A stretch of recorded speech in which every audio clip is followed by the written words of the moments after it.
আমার সকল বন্ধুদের নমস্কার জানিয়ে আবার নিয়ে এলাম একটা পিঠের রেসিপি। আগে আমি পিঠের রেসিপি দিয়েছি, কিন্তু সেটা দুধ পিঠে ছিল না।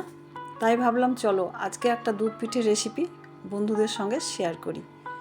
তো দেখো, এই পিঠে বানানোর জন্য এখানে 1 লিটার দুধ রেখেছি, আর এই কাপটা মেপে আমি 2 কাপ সেদ্ধ চালের গুঁড়ি রেখেছি। একটু চেলে নিয়েছি গুঁড়িটা। আর এই কাপে হাফ কাপের থেকে একটু বেশি আমুল স্প্রে গুঁড়ো দুধ আছে, আর হাফ চামচ নুন আছে, আর এখানে 1 চামচ গোলাপ জল আছে। আমি এখানে এলাচ গুঁড়ো দিচ্ছি না, তার পরিবর্তে গোলাপ জল দেব, কারণ গোলাপ জল দিলে কিন্তু পিঠের স্বাদটা খুব ভালো আসে। চলো কিভাবে আমি এবার পিঠেটা বানাচ্ছি সেটাই এখন তোমাদের কাছে দেখাই। জল আমি ফুটতে দিয়েছিলাম। এই ফুটন্ত জলের মধ্যে যে হাফ চামচ নুন ছিল, নুনটা দিয়ে খুব ভালো করে জলের সঙ্গে গুলে নিলাম। এরপর চালের গুঁড়ি একটু একটু করে দিয়ে গরম জলের মধ্যে ভালোভাবে একটা ডোতে পরিণত করে নেব। একসঙ্গে সব গুঁড়িটা দিয়ে মাখা চলবে না, কারণ হয়তো ঢালা বেঁধে যাবে। তাই একটু একটু করে দিয়ে ভালো করে নেড়ে এটাকে একটা ডো বানিয়ে নিতে হবে। দেখো সুন্দর হয়ে গেছে আমার ডো বানানো। এরপর আমি ভিজে টাওয়েল দিয়ে এটাকে 15 মিনিটের জন্য ঢাকা দিয়ে রেখে দিলাম। এখানে যে কাপে শুকনো গুঁড়ো দুধটা ছিল সেটা একটু গরম জল দিয়ে গুলে রেখেছি, আর একটু তো মিষ্টি দিতে লাগে, তাই এখানে গুড় পাটালি আছে, খেজুর গুড়ের পাটালি, সেটা একটু গ্রেট করে নেব। দেখো 15 মিনিট পর আমি ঢাকা খুলে দেখাচ্ছি। চালের গুঁড়িটা খুব সুন্দর সেট হয়ে গেছে। এরপর এটা দিয়ে আমি আস্তে আস্তে পিঠেগুলো বানিয়ে নেব। হ্যাঁ, এই পিঠের ভেতরে দেব আমি নারকেল আর গুড় দিয়ে একটা নারকেল নাড়ু বানিয়ে রেখেছিলাম, সেটা আমি এই পিঠের ভেতরে পুর দেব।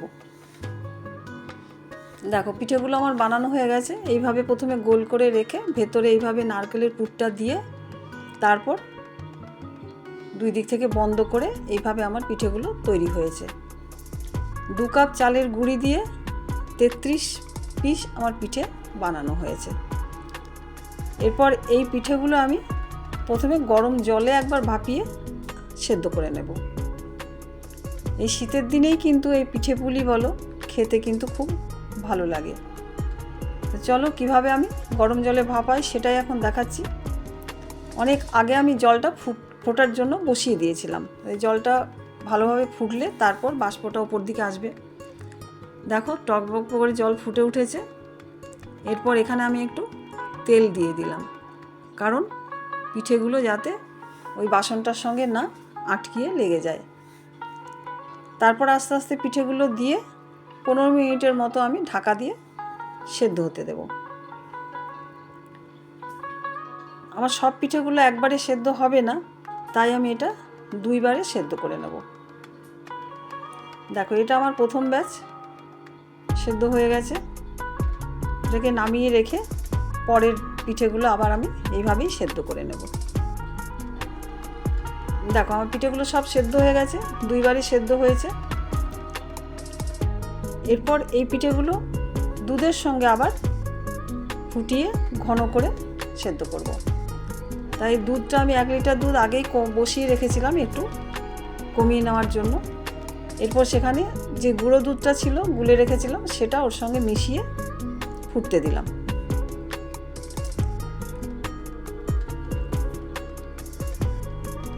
এই দুধ ফুটে উঠলে আবার এই দুধের সঙ্গে আমি সব পিঠেগুলো আস্তে করে দিয়ে বেশ কিছুক্ষণ ফুটিয়ে সেটাকে ঘন করে নেব।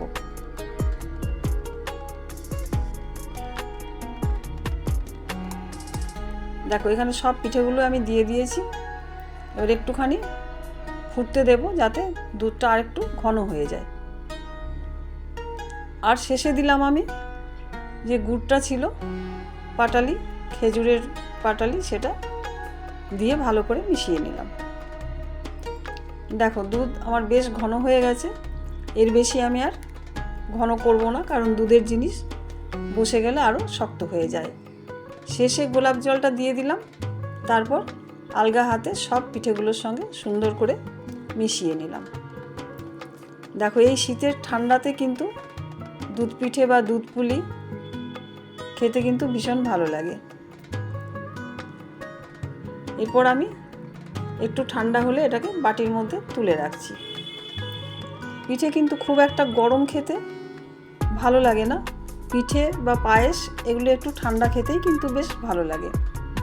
তাই যদি তোমরা মনে করো এইভাবে পিঠে বানিয়ে একটু ঠান্ডা করার জন্য 5 মিনিট ফ্রিজের মধ্যে রেখে দেব, তারপরে বের করে খাবে, সেটাও কিন্তু হয়, তাতে কিন্তু আরও ভালো লাগে।